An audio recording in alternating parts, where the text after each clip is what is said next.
Welcome, everybody. Good morning. My name is Jeff Rossett. I'm the CEO and proud father of one to my son, Rocky. I'm the CEO of Sales Assembly here out of Chicago. We're excited for today. This event here is the fourth out of 7 of these roadshow events that we've done so far. We've hit Boston, Los Angeles, and New York City earlier this morning. Right now, obviously being for Seattle. Just a couple of really quick items that I wanted to share, and then we're going to dive right into the really great thought leadership. So for those of you that are not overly familiar yet with Sales Assembly, we're a company based here in Chicago, started 3 years ago. And what we did is we set out to build truly the first ever one-stop shop for pretty much everything that a sales or revenue leader of a high growth B2B technology or software company might need as their organization continues to scale. So we work with companies in a membership format where they join Sales Assembly as a member and then get access to a whole bunch of stuff, such as well over 100 learning and development events a year for their teams, resources for customer success, account management, marketing, sales, leadership, of course, help with sales operations, different things that we do around sales enablement, peer communities for literally every persona within the revenue organization. When we are able to meet in person, we do a handful of conferences throughout the year, pipelines for talent for all the open positions that our members are hiring for, and the list goes on and on. And over the past 3 years, we've built most of our membership base around really high growth companies here in Chicago. But over the past 6 months or so, we've really started to expand nationally. And today we sit at close to 140 companies that we're proud to call members all throughout the United States, from companies homegrown in Chicago like G2 and Sprout Social to larger publicly traded organizations that you might be familiar with like LinkedIn and Upwork and so on and so forth. So that's just a little bit about us. We will send a follow-up email after the event today with an offer for anybody to send a couple of their reps to a really great training session that we have coming up in a couple of weeks for all individual contributors. So if that's something that you're interested in having a few of your folks participate in, you'll be able to let us know.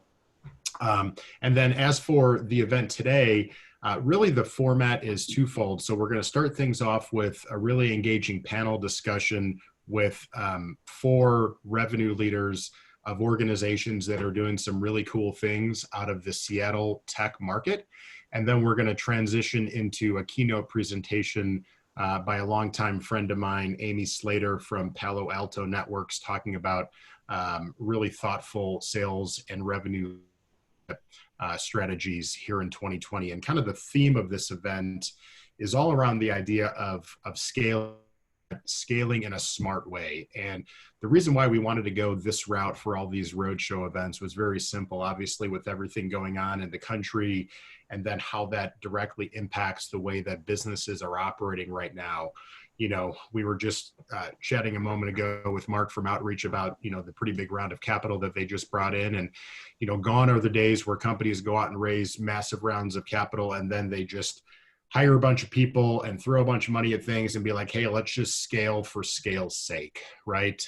In today's environment, June 2020, and then looking ahead and beyond, companies are really going to have to be thoughtful around how they go about hiring, how they go about leadership, how they go about go-to-market strategies, what they're doing from a sales and marketing alignment standpoint, the types of technologies that they use, and the list goes on, and really taking more of a thoughtful, strategic approach to the way that companies are scaling top-line revenue. And so that's what the discussion is going to be about. I'm excited that you're joining us.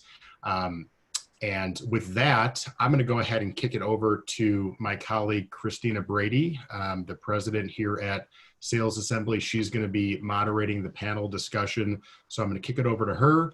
And then we're off and running with the panel. And then as soon as the panel's over, we're going to have some time for Q&A. And then we'll transition right into Amy's presentation with some Q&A following up after that. So with that being said, I'm going to hand it over to Christina to take it from here. All right. Thank you, Jeff. Thanks, everybody. A little bit about me. So I have been in the tech sales space for 13, almost 14 years now. The majority and bulk of my time spent at Groupon and then later Glassdoor. And I was the head of SMB growth sales at Glassdoor. And the way that I found myself to Sales Assembly is Glassdoor was and still is a partner of our company. And I saw the immediate lift and benefit from having my sales reps and my sales leaders attend sessions. And so I became a believer and sort of an evangelist of Sales Assembly as a client of theirs. And when COVID offered the opportunity for me to find a new career path, Sales Assembly was there. And I just said, okay, let's add rocket fuel on this. It helped me so much. And so knowing how passionate I felt about what we do, I couldn't help but join and help bring it to other companies. So that's a little bit about me and why I'm here and what I'm doing. And like Jeff said, I'm surrounded by just incredible people today. So you can talk about yourselves way better than I ever could. So I'm just going to round robin in the order that I see you. But please tell us a little bit about who you are, what your company is, and what you do. So Jamie, let's kick it off with you. Great. Thanks, Christina. And thanks for having me. Excited to join this panel. Our panel prep is super fun. So I know we'll have more fun now. So yes, I'm Jamie Gilpin. I am the proud CMO of Sprout Social. Hopefully most of you know us, and I think we have quite a few customers here as well, but we help companies ultimately leverage the power of social media. And it's all in one intuitive platform. We are B2B SaaS. So think everything from management, publishing, engagement, as well as deep performance analytics, audience insights, and listening. And I've been there a little over 2 years. I oversee all of marketing, of course, as CMO. Before that, I spent a little over a decade at Career Builder and saw all of our B2B marketing there. Actually started in sales, did a little bit in sales management as well. And then in between there and here, I spent about 3 years as CMO of Envoy Global. And that's not the Envoy that maybe some of you are familiar with. It's actually an immigration software for work-based visas. And I'm actually headquartered out of Chicago. But we have a big office also in Seattle based on our recent 2 years ago acquisition of Simply Measured, which is an analytics and listening tool. Happy to be here. Awesome. Paige, over to you. Hi, good morning, everyone. My name is Paige Ronke. I am a sales strategy and operations leader here in Seattle, and I'm very excited that summer is peaking out. We were joking about that before we jumped in today. Those of you in Seattle know that we're just coming out of the fog, so very excited to get out there paddling and camping for the rest of summer. Hopefully it stays with us. I work at Convoy, which is a startup here downtown that is disrupting the trucking industry. So we connect drivers with shippers on our digital freight network, essentially cutting out the middleman and helping drivers and shippers find efficiency and cost savings. So that's what I do today. The last 8 years or so, I have really been focused on building sales systems, both for small startup companies, 3 people, to Fortune 100 company sizes internationally. And how I think about building sales systems is really around 2 things. One is the strategic point of view. How do you motivate your sales team, both with compensation structure, with culture, with professional development, and how do you give that crisp, concise value message to your customer that resonates with them, so you can connect. The second piece of that is the architecture of your sales system, which means that you are building consistent process so you can get that depth of data, which means you can start to prove which approach works best with which customer segment in which market condition, which has been a wild ride in the last 3 months. But ultimately, the goal, of course, is to create that year-over-year growth, both in logos and in revenue. So I'm looking forward to diving into those topics today with this panel. Cannot wait. Beautiful. Shauna, over to you. Hi everyone, I'm Shauna. I lead sales for the West region here at Limeade. For those of you that haven't heard of Limeade, it's not a beverage, which is what most people think. It's actually a SaaS company we focus on in the employee experience. So we work with mainly enterprise companies to build out well-being programs that are really broad, focused on really bringing everything together that an employee needs. So we look at engagement, inclusion, communications, and it's not kind of what you might think of as wellness programs of the past. It's really centered around how do we drive towards meaningful people and business results, where companies are pouring into their people and in return their people are pouring back into them.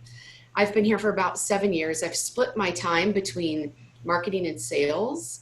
I was leading our customer marketing team and our product analyst team for the first 3.5 years, and was going on pitches and working with sales strategies, and then decided to make the leap over to the sales side to be scared and terrified for a while, which is where I've been the last few years, but have really enjoyed it. Obviously, marketing and sales are very closely related. It's been fun to be in this sort of one-to-one space and honestly really think about how do you grow a sales team in perhaps a different way than maybe traditionally that's been done. So it's been a fun and wild ride. And to Paige's point, the last 3 months have made it even more wild, but it's certainly brought on some good new challenges that we've all, I think, been forced to think about and react to, and it's about time. So I'm happy to be here, and thanks for having me. Wonderful. Thank you for being here. And lastly, Mark. Yeah, thanks, Christina. My name is Mark Cosaglo. I'm the VP of Sales at Outreach. Outreach is a sales engagement platform that helps reps have like a single place to do all the things that they do to make sure that they drive revenue for the company. Got a couple customers on here in Convoy and Sprout Social. So love to have you guys. But yeah, that's I just sit around all day and try to figure out how to help my reps more. You know what I mean? That's my gig. Pretty simple. I love it. That's the dream. I mean, at the end of the day, leadership, we're the helpers, and everything that we do, that's the core of what we do is we help and we enable. So I love hearing that. I'm going to go ahead and float a softball icebreaker just to get us all going. And Jamie, I'll kick it off with you. When you think about the idea of scaling smart, I imagine that 3-4 months ago, you would have had a very different answer to this, but even in the scope of the economic landscape now, what does scaling smart mean to you? And if you were to give companies 1 to 2 high-level tips of great things they should be doing, what would they be?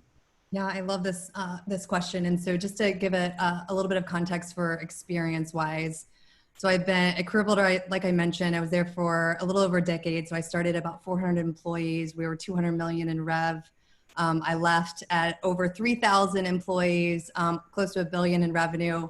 I think they look a little bit different now, but it was a fun ride at Envoy.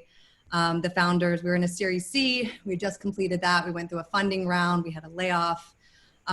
We totally shifted and pivoted from SMB to enterprise and then to Sprout over the last 2 years, which a small funding round and then a really exciting IPO in December. And so as I look across sort of all those experiences, one, they were all very different based on the different milestones and stages of the company.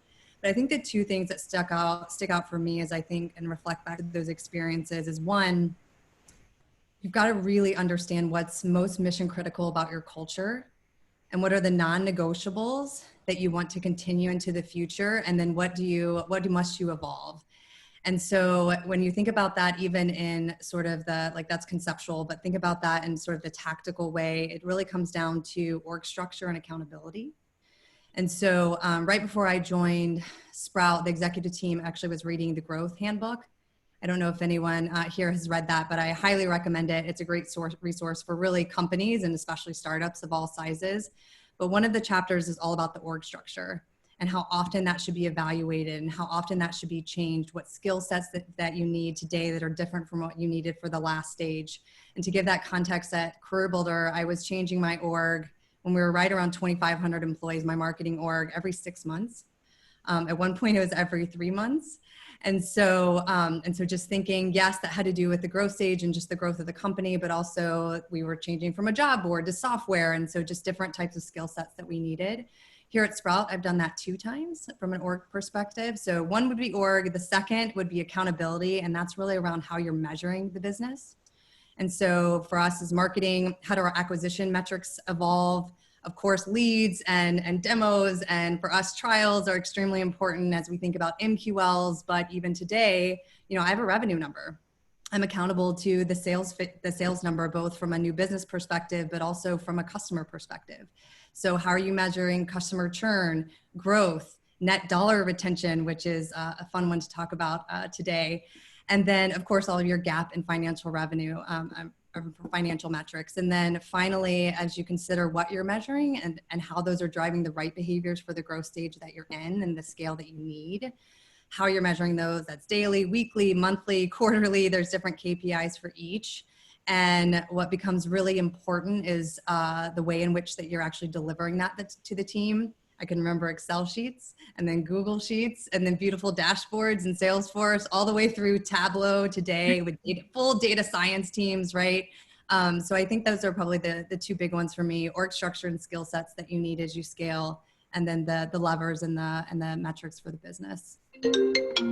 Oh my gosh, it's so funny when you mentioned doing things out of Google Sheets and Google Docs. I remember when I first got to Glassdoor, we were managing all of our metrics out of Google Sheets, and it was this monster sheet, and you update one thing and then everything makes a change.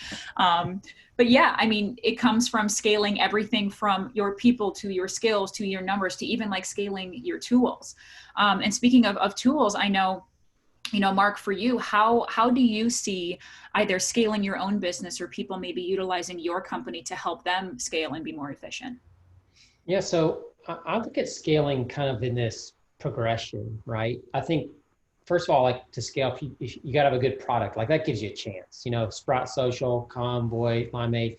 If you have a good product, like that gives you a shot, right? Once you have the product in place, I think the next thing you have to look at for scale is talent. Like talent can make you good. Like if you hire good people, strong people, really smart people, you can be good. If you give good people good process, then that can make you great. So if I have a good product and good people and a good process, add all that together and I get great. And I think if you are able to document it, that's what makes you legendary. What I mean by that is like scaling is the process of taking institutional and tribal knowledge and imparting it into new people at a pace that's unnatural.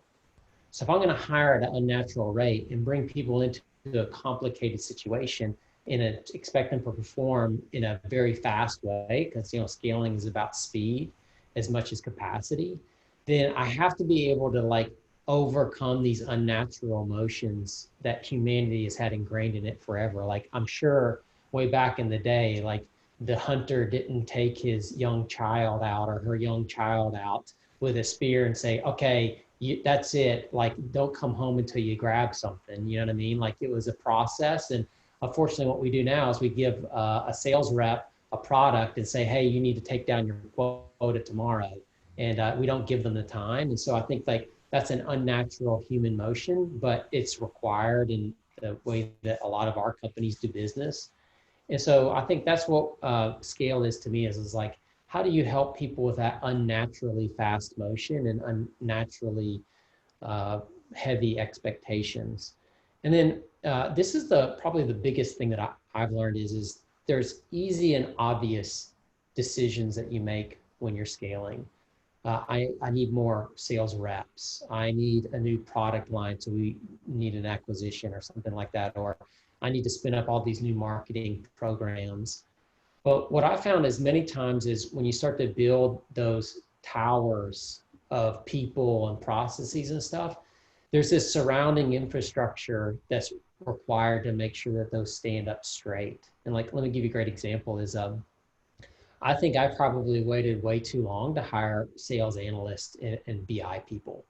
And, I would pummel my RevOps and Salesforce administrators for data that they just weren't, they're not prepared to give. It's not the right data source to ask from it. And that's not what they're skilled in doing.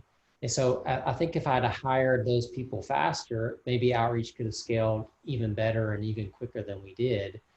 Because what I was missing was that infrastructure that I can put the people into, that what I think would make the people have a much greater chance of success and help the business a ton. So that's when I think about how outreach, what I've learned at outreach, those are the things I've learned. And then I think to answer your question directly about what our product does is, it gives people that ability to really have a process. And it makes a sales leader say, like, this is my initiative. I believe that every AE should generate $100,000 of pipeline every week. And in order to do that, I think you need to go after these type of personas with these type of sales channels and sales activities at this pace. And like, that's my master plan. Well, in the past, what would happen is a sales leader would write an email and they would do a phone call, a conference call. And then the next thing you know, everybody would take whatever they said. 90% of people would ignore it. 10% of people would do something different with it. And there'd be one guy that actually, or one gal that actually did what the sales leader said to do. And so it was very difficult. I think outreach kind of operationalizes a playbook for a sales leader. So when you're thinking of scaling, going back to that, product, people, process, and then your documentation, like, I think that outreach is kind of like the thing that kind of stick your documentation into the process to give people a chance to do stuff. Awesome. Paige and Sean, anything to add in terms of thoughts on scaling smart and what that means? I would just piggyback a little bit off of what Jamie and Mark were saying. I think it's really important to continue to change up your organization, and don't be afraid to kind of strip it back a little bit. As you grow, there's this constant dance happening where you don't want the cart to get ahead of the horse. You have to have just enough process to keep your team aligned, but not too much where they feel handcuffed by it. So if I call it a deer in the headlights moment, this is like a good thing to look out for on your sales team. If you ask them a simple question like, what's the health of your pipeline? Or how are you going to hit quota this month, this quarter? And they can't give you an answer. Instead, you get like this sea of Google documents being shared around, or Google Sheets, or they're going to 4 different dashboards. That's a really good indication, red flag. You have overcomplicated your system, or you haven't clearly communicated, like, this is the dashboard, this is the Google Sheet, this is where you put in your numbers, and this is what's expected of you, which starts with that consistent process, and probably also some management training, making sure your leadership team is tight. So you're going to have to experiment. You're going to have to reorg. You're going to need to implement, go from Google Sheets to outreach. There's a journey there, but just keep in mind as you go, if you try to do too much at once or overcomplicate, over-architect your processes, it's going to confuse your team and ultimately slow you down. Sometimes simplicity is key. Yeah, I love the idea between looking at simplicity versus easy, where these things are not easy, but they should be simple. And so if you aim to make things simple and understandable and digestible, they don't have to be easy. You can ask for hard work, but keep them simple. So I think that's an important reminder for all leaders. And Shauna, if you could help us dive a little bit deeper into one of the topics that all 3, Jamie, Paige, and Mark mentioned, which is how culture plays into scale and the importance of scaling culture correctly. And so for you specifically, what have you seen or experienced in the last 3 months that has reinforced how important culture is? And how are you scaling culture right now where nobody can physically touch each other or see each other in the office? What does that look like? Yeah, good question. You know, that at Limeade, we're super focused on culture. It's a big part of what we do with our clients, is really how do you cultivate culture and become a great place to work. And so it's something we do ourselves. And the last 3 months, it's been a lot harder. I mean, for our sales team, I'm the only person that sits in Seattle. So we've already had a remote workforce, but now, you know, they're not able to go out in the field and meet with people. We're not able to get together for our team offsites. So all of this stuff, which then you come together and get fueled and energized from, is not happening. So we've been trying to have, you know, I think like so many people, the team happy hours, having more one-on-ones, having other people meet together, have their one-on-ones, having big company town hall type of meetings, just touching base. And a lot of it too has been about training managers about how do you have these conversations that maybe in the past were uncomfortable? Like to ask somebody, how are you? Like, no, really, how are you? Not like, oh, I'm fine. Because we know right now that so many people aren't okay, whether it be from COVID, racial justice. Like there's a lot going on in the world. And so we need to have managers and leaders that are willing and comfortable to be uncomfortable with those conversations. And so that's what we've been trying to just work with our teams and help them understand how important it is that you're showing up authentically and you're connecting with people. And we've ramped up on our employee resource groups, and I know for me those have been super cathartic. So really just doing what you can to have those little moments in time around culture that is adding to the experience for each employee and making them feel cared for, because everybody just needs to feel cared for right now. Yeah.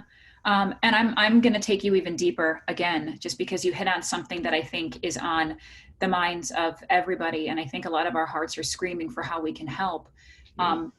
In a time where racial injustice is brought to the forefront by technology and we want equality so badly, a lot of tech companies lead the way in offices at trying to make sure that we're facilitating the right culture for DEI. We're not in the office right now, and we can't do those things. And with so much discourse happening, so many tough topics, and frankly, a lot of leaders who don't have the training they need to even know how to talk about this with their people in a professional way. How do you manage these conversations virtually? How do you make sure that your diversity initiatives are forefront and that your team knows which side of the coin you're on? Yeah. Well, fortunately, because of what we do as a business, and it is all about employee care, we've got an incredible HR team that's been helping us just facilitate these hard conversations. We've had all company calls, we've had team calls, we've had one-on-ones about racial justice. And really just, I think for me personally, it's been admitting I need so much support. Like I need to learn how to talk about these things. I need to become less ignorant. I need to educate myself. I need to be comfortable as a leader having these conversations, and I need to emulate that for my people.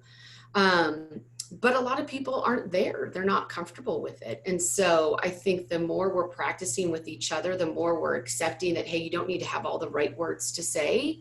You just need to be showing that you're saying something and that you're trying to be better, is really what we've been trying to do. But again, there's a spectrum of comfort level and where people are at there. And I'm trying, at least with my team, to just meet people where they're at and help them along the journey, whatever that looks like for them. Because the truth is, to me right now, it feels incredibly tone deaf to go to a prospect or a customer and not be having these conversations and not be real and be authentic, and just act like it's sales as normal.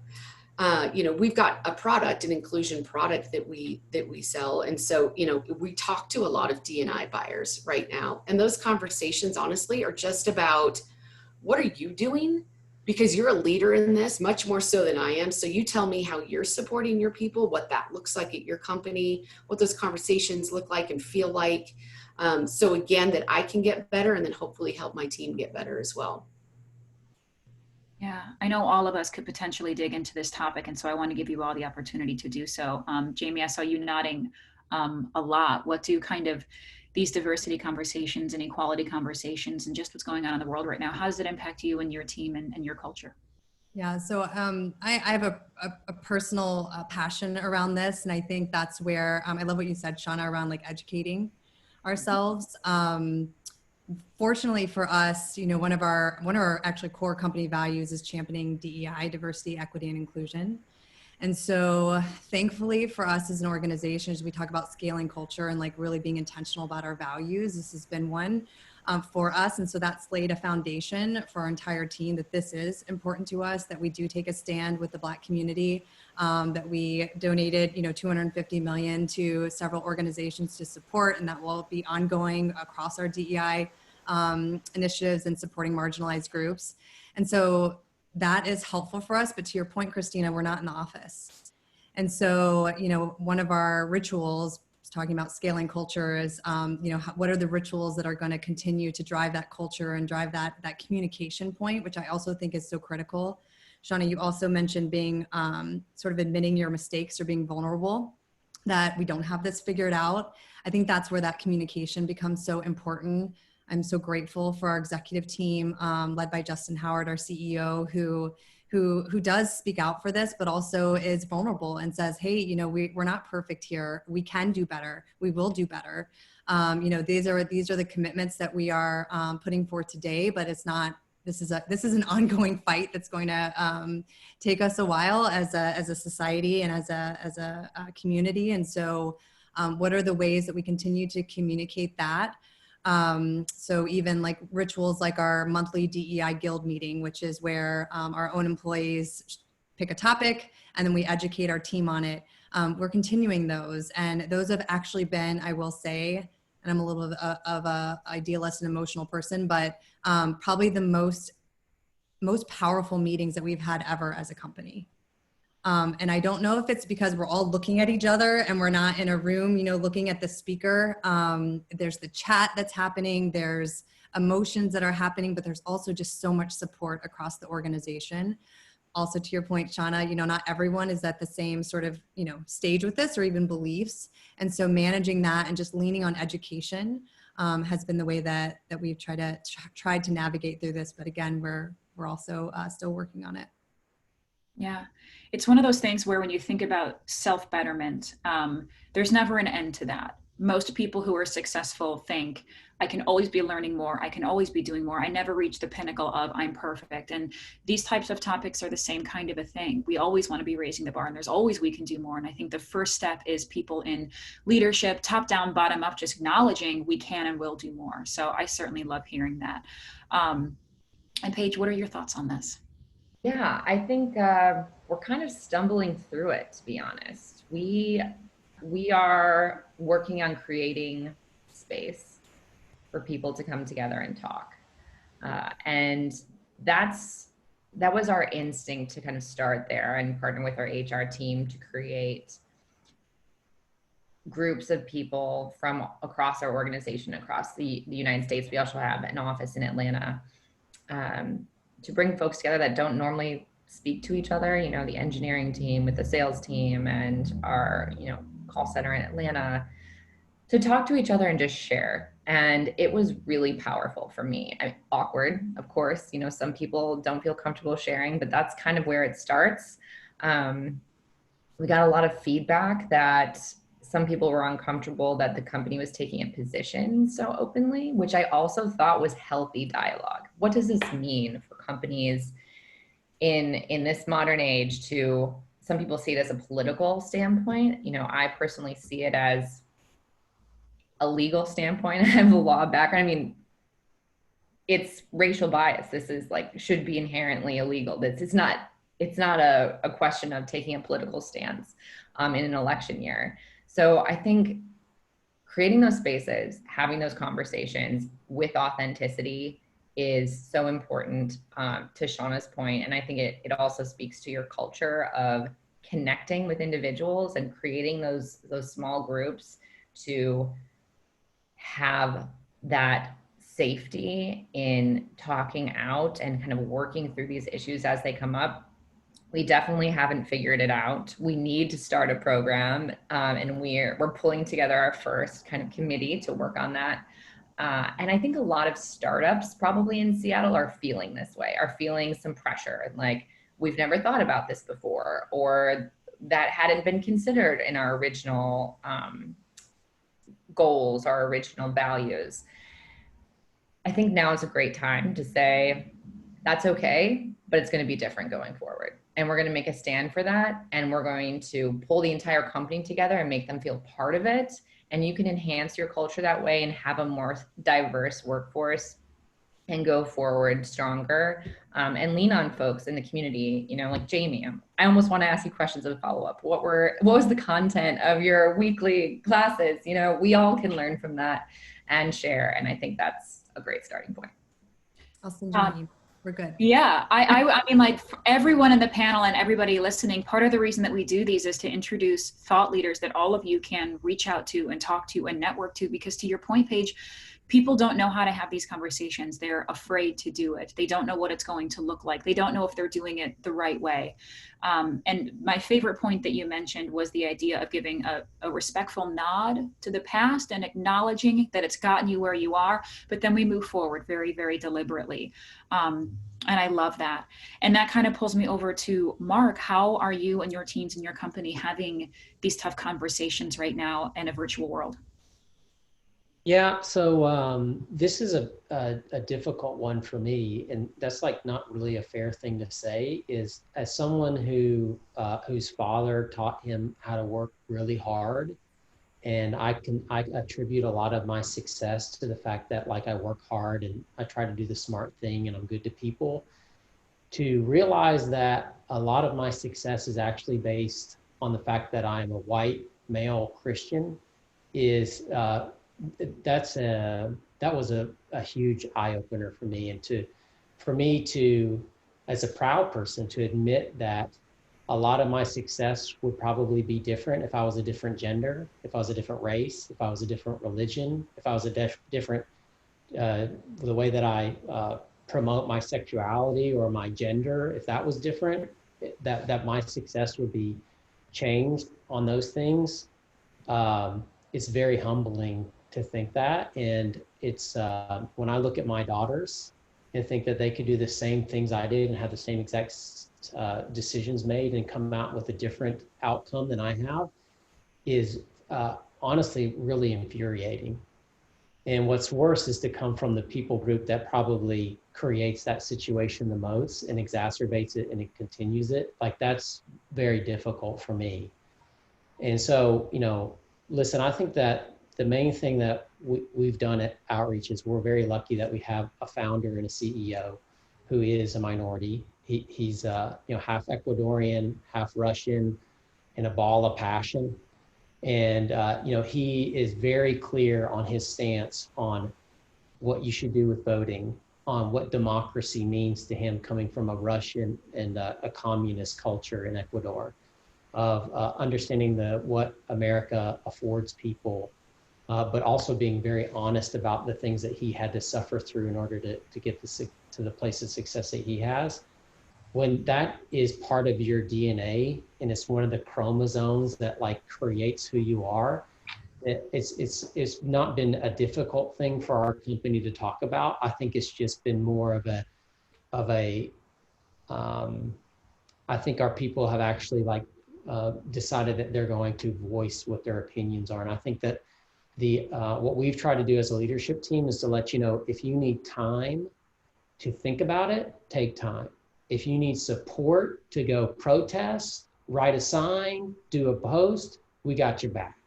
If you need someone to talk to help you find your voice and what you need, that's fine. The only two things that aren't okay is you can't not think about it and you can't not do what your heart says that you should be doing.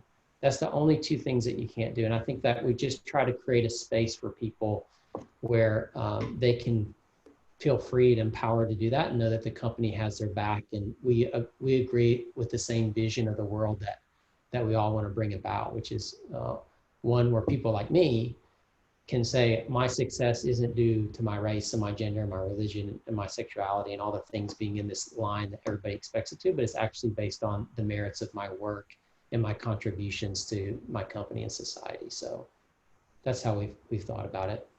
Hope I didn't get too personal there, but my wife has taught me a lot in this situation, and so has my daughter. And I was probably in denial about my shortcuts and the things that I had going in my favor. Hopefully I'm more aware of that now. Thank you, Mark. Yeah. What you just spoke about was humble and deliberate allyship. And having the conversation like that and the approach that you did is where leaders should take a page out. We can't help how we were born, but if we have an advantage and we know how to use it and we know how to talk about it, we can lift a lot of people up, and that's step one in equality. So thank you for sharing to the level that you did. I don't know if everybody heard, but my husband and son started playing Josh Groban right while you were talking. And so I was like, I I could hear it in my background, and I was like, whew, this is getting me. But that's the point of these conversations is, you know, we're human beings, and at the forefront, we take care of each other. And speaking of our people are our biggest asset at companies. We are nothing without our incredible people. And I can imagine that the way that we are hiring and interviewing and even onboarding talent looks very different than it did before. We have a lot more to keep in mind and a lot more hurdles to overcome. So Paige, popping it over to you, when you think about how hiring and finding talent has changed in the last few months, what has it looked like in your experience? Yeah, well, we have definitely gone through a process of reallocating resources over the last 4 months, partially in response to COVID, in response to the market turn. For our industry specifically, things look a lot differently. For the first 2 months of COVID, we were trucking a lot of toilet paper and we had to figure out how to make that happen. Stop buying toilet paper, people. But it was toilet paper, water, you know, goods that we worked with a lot of shippers on. And we had to figure out how to literally shift people from our transportation partners and our automotive manufacturers to our bottled water and beer and paper product shippers. So it was like a very real response, not just the market's crashing, but the economy is literally changing and caring about different things. So we had to restructure, which I think is probably what most people have gone through in some form or another, to understand where you need people, why you need people, and how you can best use your resources. For us, being a startup, privately held, of course, we also want to increase our runway. So we've done a few things to think about that. One, can we start hiring outside of Seattle? What does that talent look like for us? Ironically, speaking to some Chicago colleagues here, Chicago is a really strong base for freight talent. And so we've started looking into other markets to potentially create pockets of individuals who would work remotely, but somehow have that community. And we started to explore those options in order to, one, produce cost savings, but also continue to double down on what type of talent will make us successful. So to Mark's point earlier, as you scale, not sacrificing talent and the level of talent that you need in order to grow is so important. I think as we're going through this period where employees are shifting, maybe workforces are slightly reducing, or they're looking at remote employees differently, there's a lot of great talent on that market. Don't sacrifice that. I would say that is my biggest takeaway for the team, is hold true to your values, know where your bar is, and continue to make sure you exceed the bar. Don't rush to hire employees that fit a slot because you just reorganized your entire team and you're focused on growth and you have a little bit of a fire under your seat in order to hit your numbers by the end of the year. I get it. Take the extra couple of weeks, get the right talent on board. It's okay to look remotely, figure out where those talent pockets are and go after them. Yeah, I love that. And I definitely want to hear this from a few of the other, if not all, panelists as well. In about a couple of minutes, we're going to jump into the Q&A portion. So if you are listening and you have a question for these incredible panelists, please go ahead and start collating them there. But I would certainly love to hear maybe just one more kind of opinion on hiring before we move into Q&A. So Jamie, could you give us a little bit of thought on how you're hiring right now? If you two are looking at multiple markets instead of just one, what does it look like? Yeah, I think that one of the biggest things that we learned, and I'll be quick, so it's always difficult for me. One of the biggest things we learned over the last few months is that, you know, a diversified team across multiple locations actually works for us. Our team is productive, our sales team is productive, our marketing team is productive, in some ways more productive than we've ever been. And so that has opened up deliberate conversations at our executive level of what would, especially given that a good portion of our population is already remote. And then we've got Seattle and we've got Dublin and we've got Chicago. And so to your point, Paige, really opening this up, what would that look like post sort of the enforcement of all of this? Is that something that we would want to explore more intentionally, and absolutely would open up from a talent perspective? And so I think all companies are trying to figure this out, and given that we were forced to figure it out and see that it can work, even if we're working from home in a global pandemic versus just working from home. If we can do that, then I think the work from home actually becomes quite viable. Yeah, I love it. Just in time for what seems like a landscaping party outside my window here. I'm going to invite Jeff back in to dive into some of the Q&A that we have before we get to our keynote speaker. I'm going to wait to see his glorious bearded face pop back in. There he is. Okay, wonderful. Thank you, everyone. This has been a fantastic conversation, and a deep and meaningful one that I think is very, very necessary. So let's not let this be the last one that we all have. And if you're listening, please continue the conversation. And with that, Jeff, please take it over. Yeah, great. No, that was an awesome discussion. We have a handful of questions that came in, probably only time for 2. So I'm going to jump right in. There was one question for Paige, just kind of a broad question, but just looking ahead, putting your future telling cap on, any trends or new focal points that you foresee over the next 6 months, for the rest of this year as it pertains to like revenue operations, either technologies that are going to become more prevalent or new strategies as it pertains to RevOps. Yeah, I think there's a couple of things here that I'd like to focus on. Obviously, everyone's taking a look at their budget. They're looking at how much money they are spending into these types of technologies and sales tools.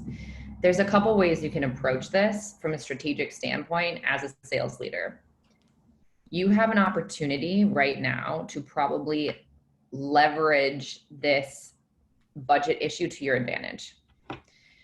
Sales tools specifically, something like outreach. While the cost up front may seem high, outreach will absolutely help you work through the ROI on those tools and how they will help organize your sales team and potentially cut back on headcount throughout the next 12, 24 months.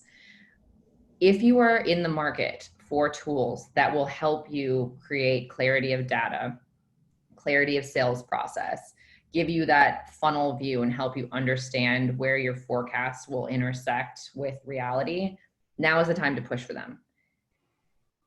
Do your homework. There are sales happening. You can leverage different software tools against each other. Try to be smart about it, like spend enough time researching that you aren't going into that deer in headlights moment we talked about earlier, where you're implementing multiple strategies against multiple platforms. But once you do choose a platform, now is the time to get your finance team to invest in your sales team. And it goes back to that kind of cyclical, symbiotic relationship Jamie mentioned at the beginning of our introductions, really, which is, and Shauna as well, you put value into your sales team, you're going to get value out of them. And that value will return in revenue and growth. Now is the time to make those arguments internally and sign up some of those tools that will help you work more efficiently over the next 12 months. Awesome. That's great. Real quick, the other panelists, anyone else have anything that they're foreseeing that they want to chime in on with that prediction? I can say, for us, we're really looking at what are those different opportunities that COVID has brought on that we need to help support our customers with. So, the types of programs we're building out historically are around, well-being as far as physical, financial, emotional, work well-being, but those things are looking different now. So it's forced us into this place to really think hard about what are those different areas and partners that we can bring in to support our customers? What are different solutions that we may need to help support our customers best? So I think it's forced us into this place to really quickly think about what are these different areas of our business that we can expand into, and how do we do that and show up for our customers in this new season of work that we're all entering into in a way that 3 months ago would never have been on the radar. That's great. Thanks, Shauna. And I would ask Mark the question about, forecast sales enablement stuff, but we all know he would just say, oh, everyone's just going to increase their licenses on outreach. So we'll just, Obvious. Obvious. One more question. This one's for Jamie. Just being that things like field marketing events gone, conferences gone, other types of marketing focused events and activities gone, kind of like leveled the playing field a little bit with organizations with the tools in their toolbox. And it's kind of making it a little bit more difficult for some of the really good brands to, I guess, set themselves apart. So the question is, what are you seeing, or what can companies do when the amount of tools that they have at their disposal are limited and kind of the same as what everyone else is doing, like virtual events and things like that? How could companies really be setting themselves apart from a marketing standpoint? Yeah, I love this question because one, we provide tools for marketers. So I both look at it from my own perspective as a marketer and then for our customers. So over the last 3 months, the first digital CMO networking event that I attended was supposed to be a dinner. That was canceled. I joined it, a week into work from home. And the number one question on every CMO's mind was, okay, we've been talking about the digital transformation for, I don't know, a decade now. And all of a sudden, literally overnight, we are in it. Whatever we have planned for to reach to our consumers, like they have changed overnight. This is no longer going to be a blip because, quite frankly, habits take 30 days to change. And we've been at this for 60, 90, a lot of time, way more than 30 days. And so the habits have shifted, consumer behavior has changed, buyer behavior has changed. And so how do you connect? And it's not just events. It's, I think Mark or Shauna, you mentioned in the beginning, it's the face-to-face sale.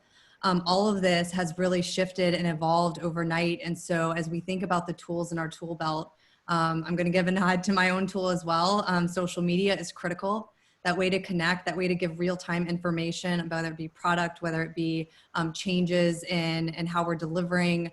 There's so many aspects of that. And then the other, although events have shifted, and that was a huge part of our strategy, I would say we just had our first all customer-wide national, customer-wide digital event. We had over 7,000 registered, over 2,500 attended, probably one of the most engaged events that we've ever had. And so to your point, then how do you make those experiences really differentiated?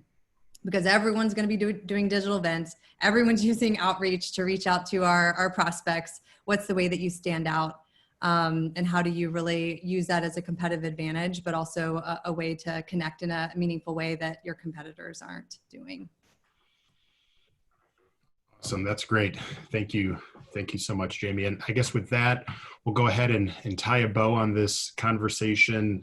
Super insightful. Thank you so much to Paige, Jamie, Mark, and Shauna, and Christina for the thoughtful and insightful conversation. A lot of really great takeaways.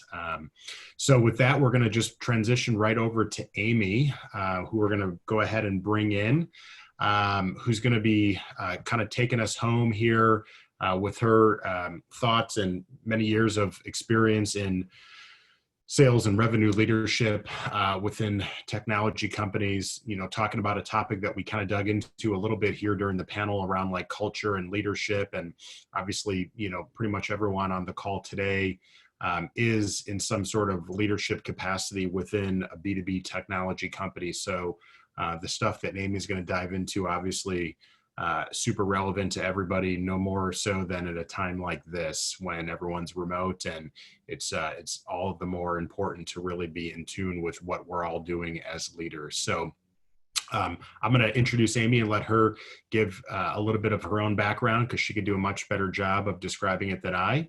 And then we'll come back and wrap in about a half an hour with some Q&A for Amy. So Amy, please take it away. Great. Thank you, Jeff. I appreciate the kind introduction and thoroughly enjoyed the discussion on the panel. So before I share my presentation, I just give a little bit of background on myself. So Amy Slater, and I'm Vice President of Corporate Sales for Palo Alto Networks.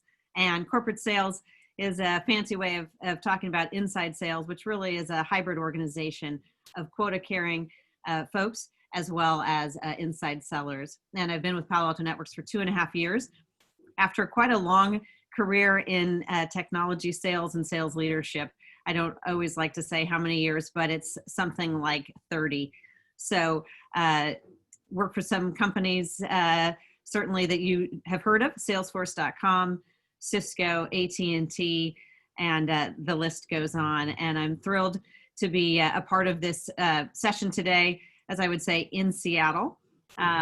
Wish that we could all be there in person. But when Jeff reached out to me to talk about doing a keynote, I certainly was excited to think about how can we talk about leadership and the impact on culture, especially in a time like today, unprecedented in terms of how we engage with our employees. And certainly I'll take a look back to some of the conversation that we had on the panel.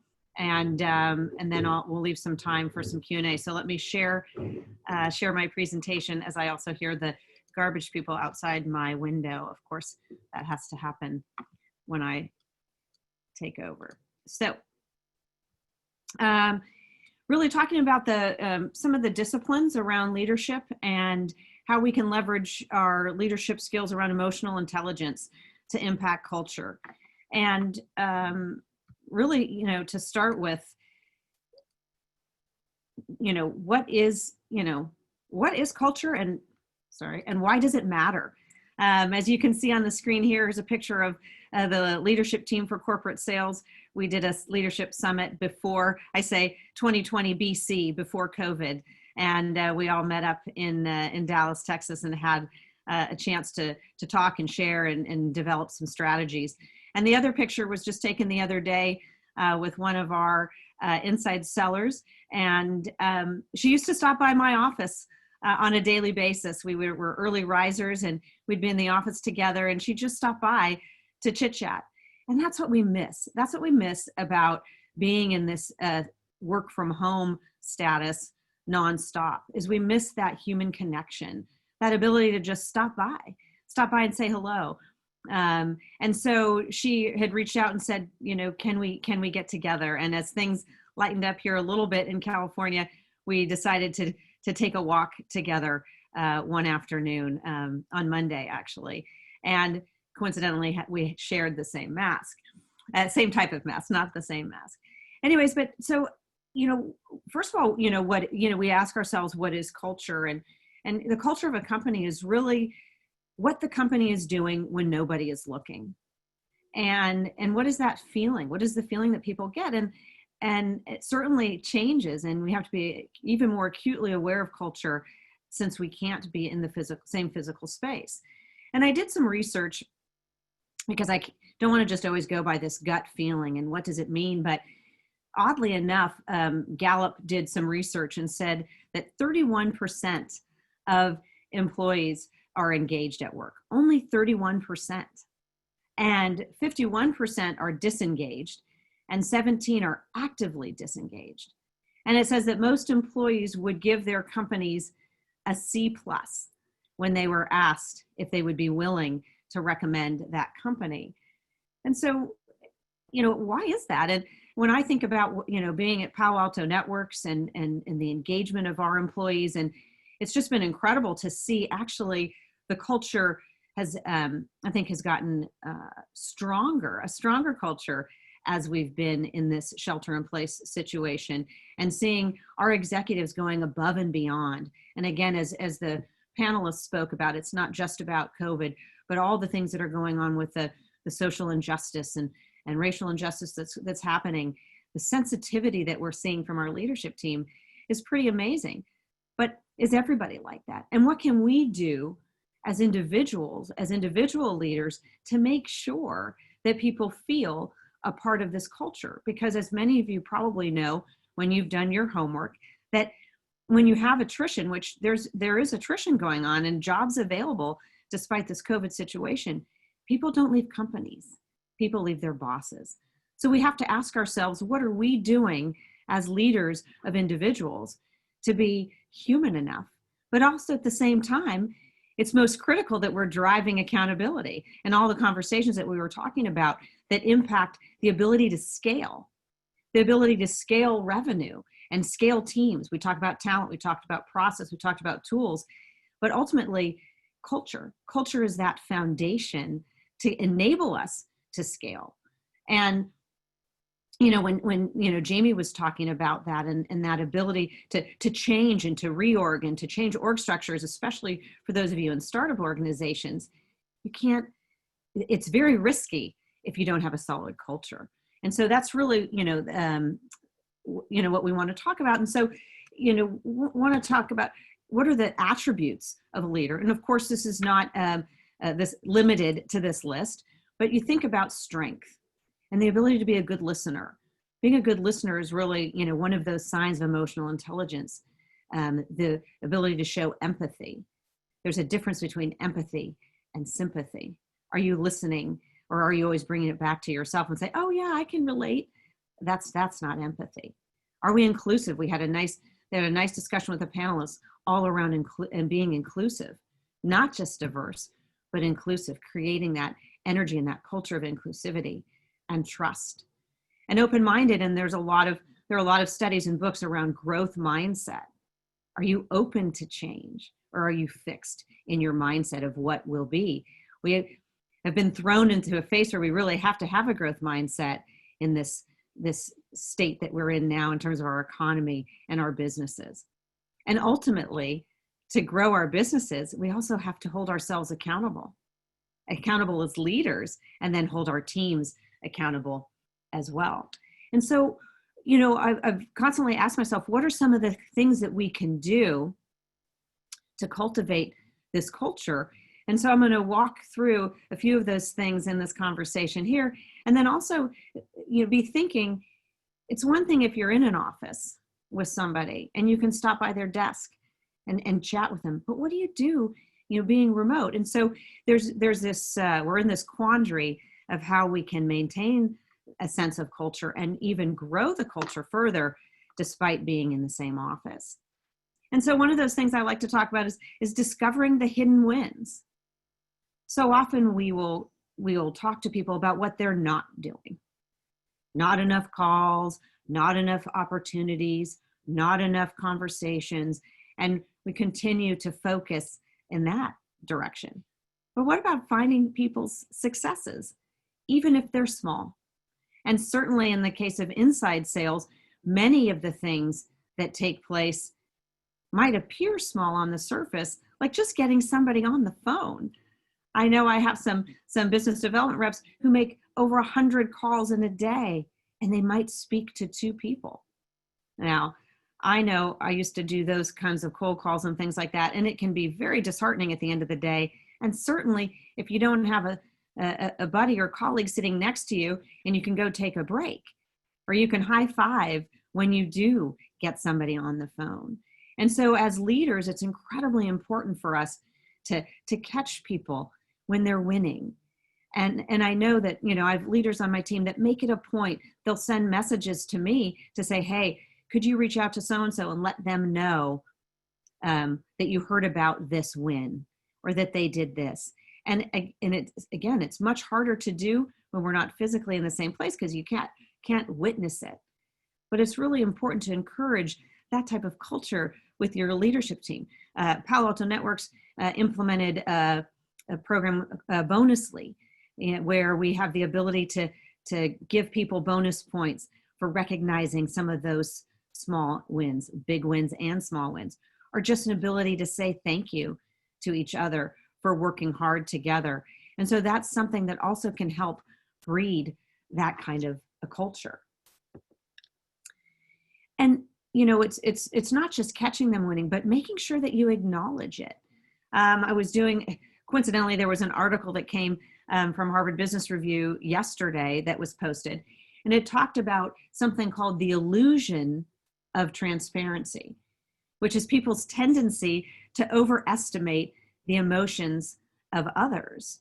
And, oftentimes as managers and leaders, we just assume that employees know how we feel. But do they? Do we know? Do we tell them that we noticed the good things that they did? Maybe not enough. Maybe we think that. I think we have that also in our own interpersonal relationships. We assume people know how we feel about them, but do you actually tell them? And I know in the panelist discussions, we were talking about some of those difficult conversations of just saying, how are you and how are you feeling? Are we willing to have courage to ask those questions because we're not really sure what the answer might be? What if the answer was something we don't know how to respond to? And you have to be authentic. And another one of the panelists talked about being authentic and how important that is in this culture. And the ability to praise people in public. Well, what is public now? It's whatever video technology you're leveraging, Zoom, GoToMeeting, WebEx, what have you. That's what our public world is now. And it's that ability to let them know that you noticed. And I know when I was a small child, I used to go to the office with my father, who was a leader for a food company, Carnation Company, which was eventually acquired by Nestle. And I'll never forget, I was 10 years old and walked in that office with him. We were walking down the hallway and a young man walked by, and my dad stopped and he said, Amy, he said, I'd like you to meet George. He's one of the best scientists, pet food scientists we have in the company. And he went on and on. And I remember walking by, after that and walking away with my dad. And I said, why did you do that? Why did you say that? Why does he care about, he doesn't want to meet me? He goes, it wasn't for him to meet you, Amy. It was for you to meet him. And I wanted him to know that I cared. So these are just really, can be some very small things. And that impression has sat with me my entire career, thinking about what are the ways, even in the small ways, that we can show people we care. And it's not, a lot of people, of course, love to, in sales, they're coin operated, but a lot of it is about recognition. And again, when I was reading this Harvard Business Review article yesterday, employees said, it's the smallest of things that matter. It doesn't have to be a big trophy or anything. It's, how's your baby? How's your new baby? How's your new house? What did you do this weekend?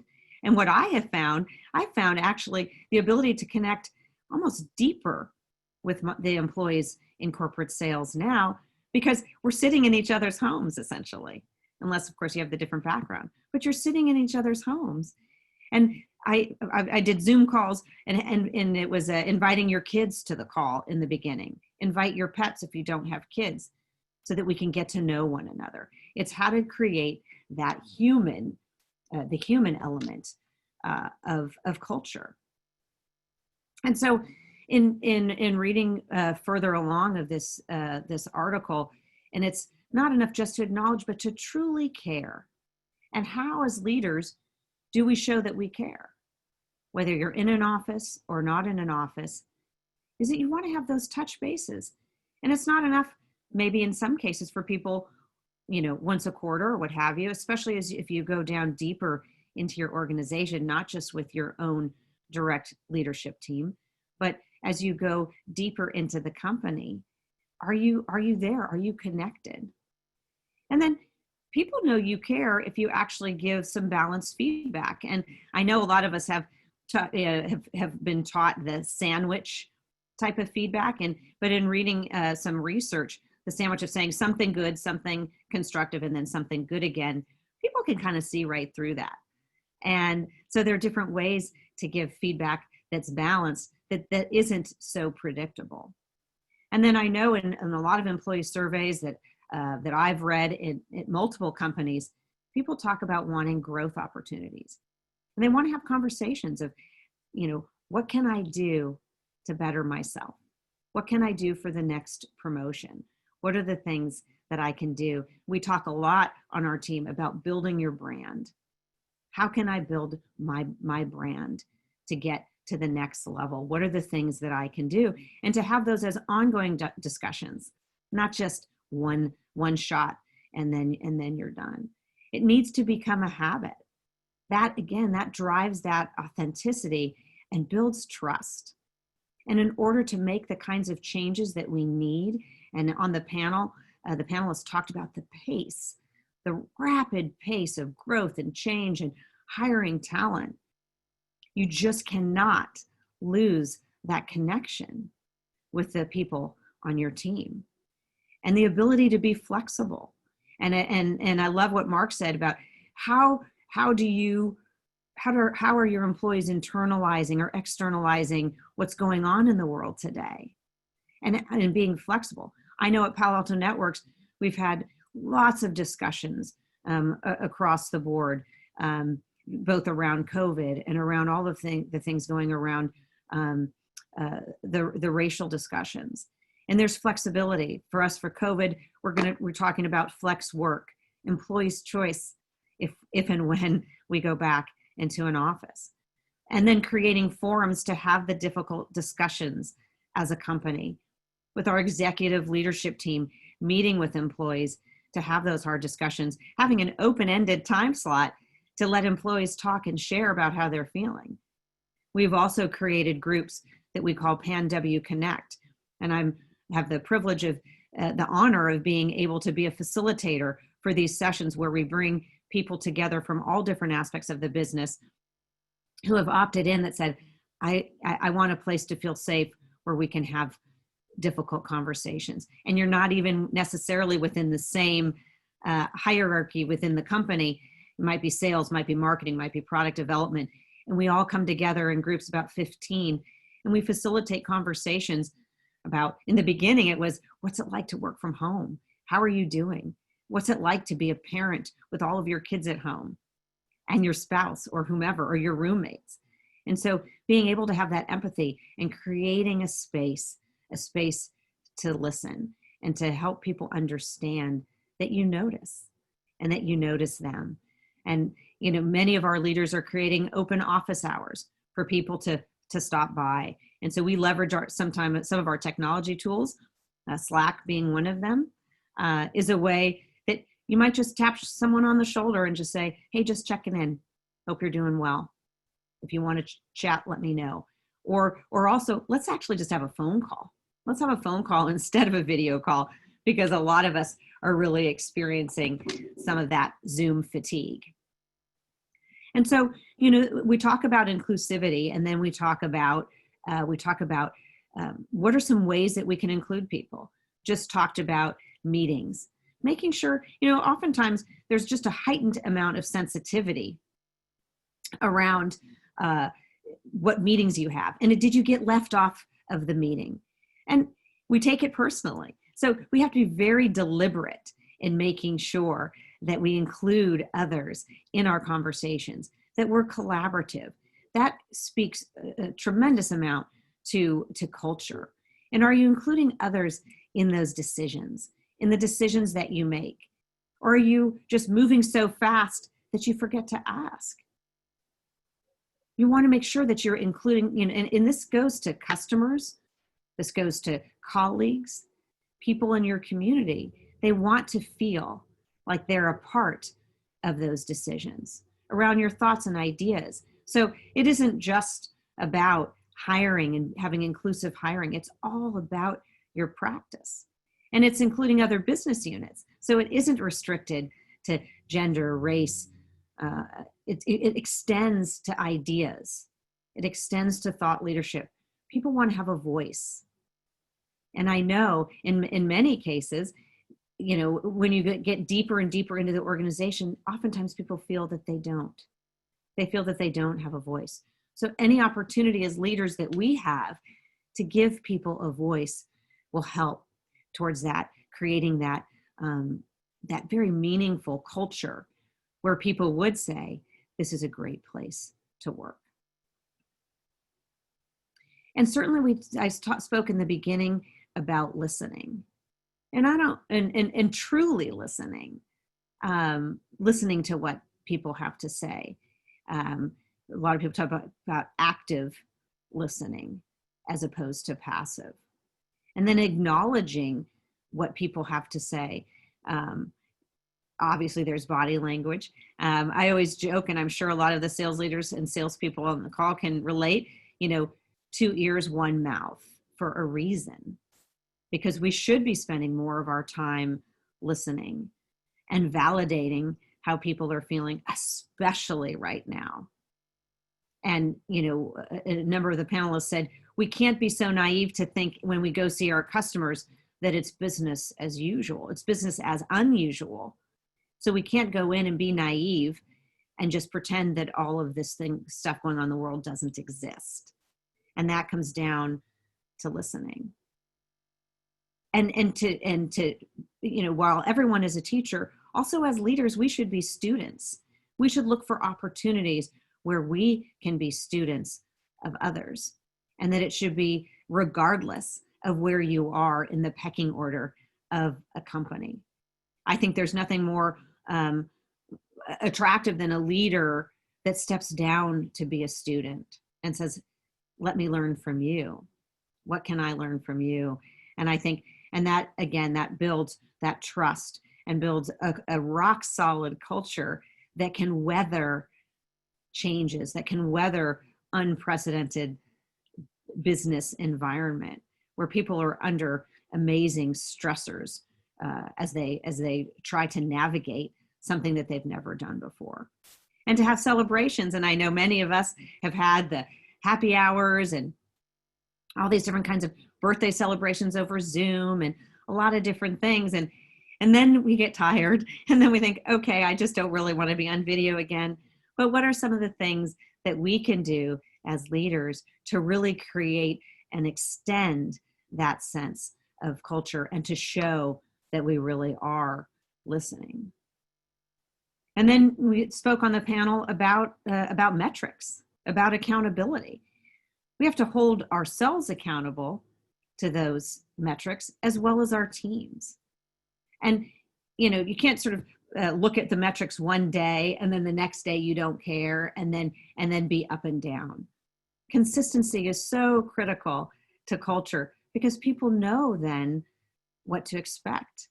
And it creates a safe place for people to work, a safe place for them to express what they're feeling, what they're doing. And so as leaders, we need to hold ourselves accountable to how we lead and to the metrics so that we can drive successful businesses. And I have to say, in my career and in my experience, it seems that companies of the past, and maybe some currently still this way, found that being a human leader and driving revenue and accountability were mutually exclusive. My belief is that they have to go together, not one without the other. They go together. And just being a hard charger, driving on productivity alone isn't going to drive the results that you want. By being a human leader with emotional intelligence and driving accountability, studies have shown that the companies with leaders that are the most highly emotionally intelligent, have the highest EQ, those are the companies who are most productive, and their revenue, they are seeing a much higher percentage of revenue growth. And that's fascinating because I know in my years in technology sales and sales leadership, it has been hard charging. Where are the numbers? What did you do yesterday? And, you know, it's quarter by quarter by quarter. But there are ways to build very strong culture of trust that everyone, they want to take the hill with you.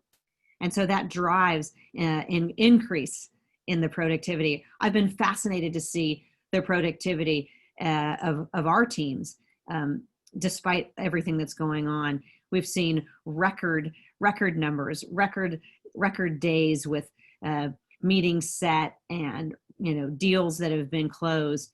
It's been pretty fascinating to see, when I think a lot of people had a different expectation, thinking that maybe those things would decline.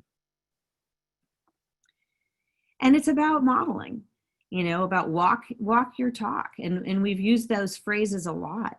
But as I said, we often have to take a step back and show our commitment to our own development as professionals, our own personal development. And it sends a message that we don't know it all. We're here to learn as well. and that we're here to strive for excellence.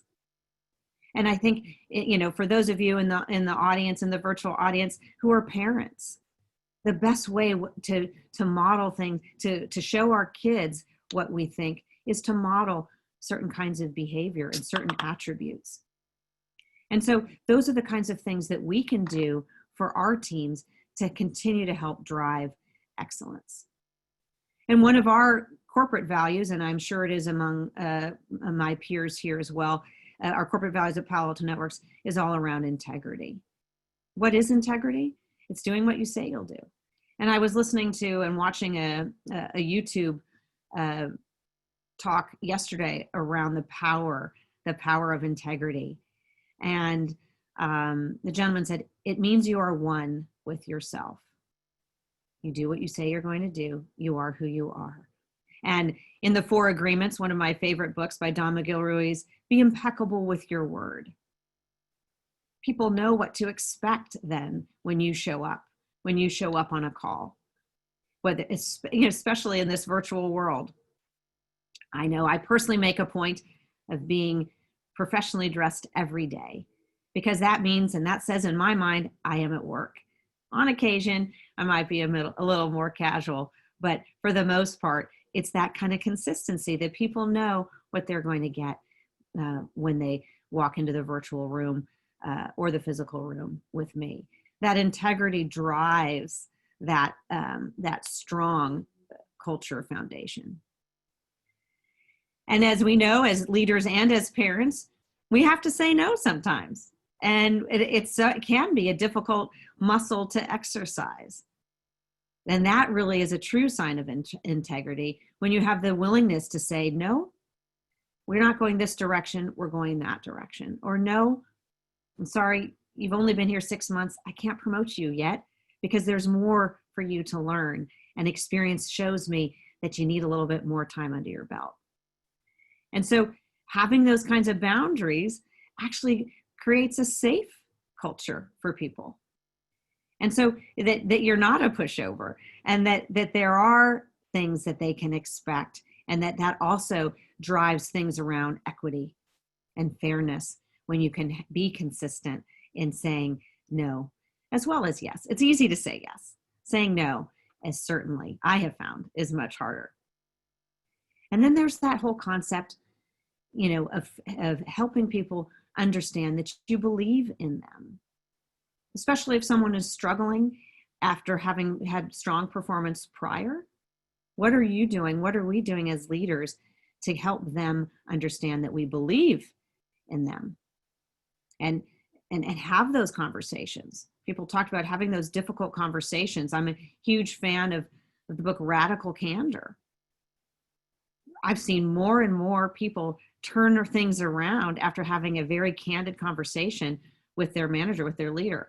I have leaders on my team who have had those difficult conversations and thinking, are we going to make it? Is that person going to make it? And lo and behold, after having that difficult conversation, turns that person around because they feel like, well, gosh, they believe in me. I should believe in myself. And it's really understanding how to move forward. And you want to invest that time, the time in your people in that way. And at the end of the day, we look and say to ourselves, what can I do better? What do I do well? And you look at some of these categories, and I find this as a helpful way. This was introduced to me several years ago by doing that self-assessment. Have I expressed clearly my vision to the team as a leader? Have we established the values? Do we understand the values that we represent as a company? And then more specifically for you as a leader of a team or multiple teams, what are those values?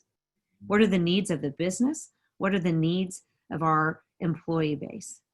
And then do we have the skills to get the job done? And if we don't, how do we make improvements? And that's where in sales, certainly sales enablement. Are you leveraging your broader ecosystem of people to help? That's where the collaboration comes in. And what are the principles that we live by? And so, I challenge you to reflect on these aspects and rate yourself and see, where do I need to spend my time to become an even stronger, more empathic leader. And as I close, some of those disciplines, that you want to look at is just, you love your teams. You love the people who you work with, and praise them often. Strong leaders, strong, emotionally intelligent leaders rarely use their power. Rather, it's about building trust and safety. Surround yourselves with rock stars. Mark talked about talent. A number of the other panelists also talked about getting the right talent, even if you have to wait a bit. Surround yourselves with rock stars, because that's how you're going to succeed. And have a vision. Have a vision where you know that people know what's ahead. Even if you don't know exactly, share your vision of how you think you might get there. And with that, I'll end my presentation.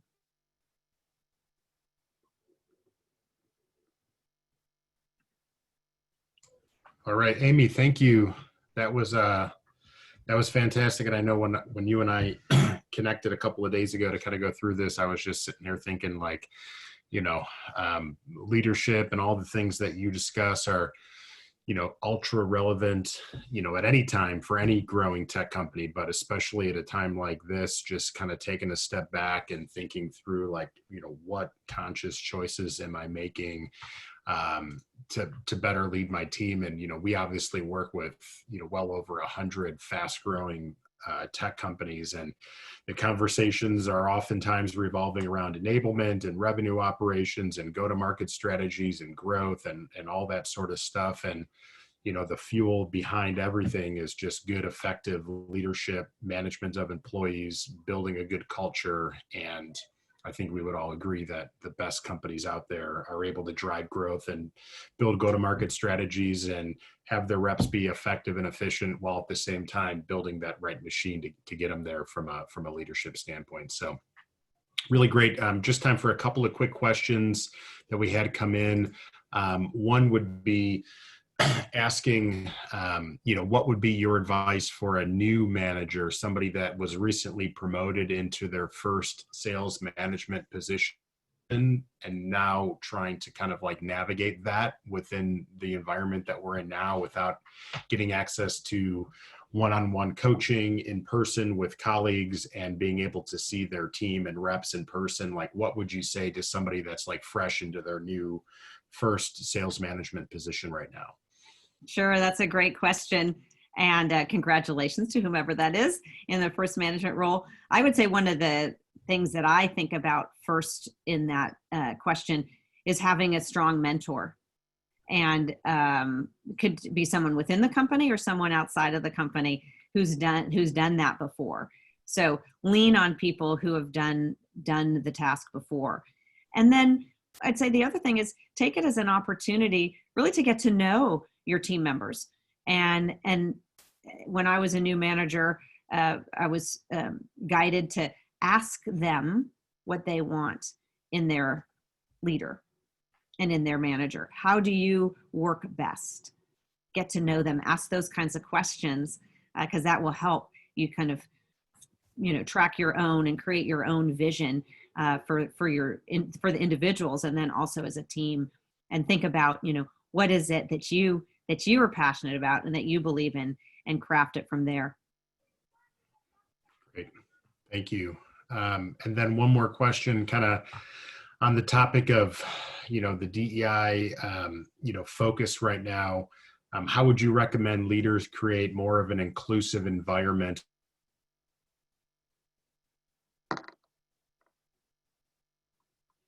in a virtual environment that we're operating in? Yeah, I think it's actually, in some respects, it's almost easier because you have access to so many more people in being inclusive. And I think it's having open discussions and open dialogue. And again, as a company, we have our employee network groups that where we facilitate a lot of great dialogue. You can't be afraid to have the conversations and to ask the questions. There isn't a right answer.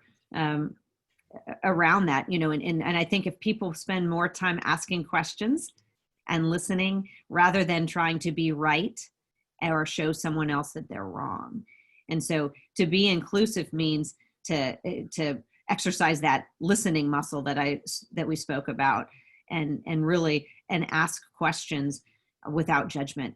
And those are the ways that I feel, just as humans, that we can be more inclusive, is by not putting ourselves on either side of an issue all the time, but really to listen. Even if you don't agree, people want a place where they can voice, how they feel. And even if you just take all the things going on in the universe aside, just in terms of business, how you might approach something, we have to be inclusive across the board.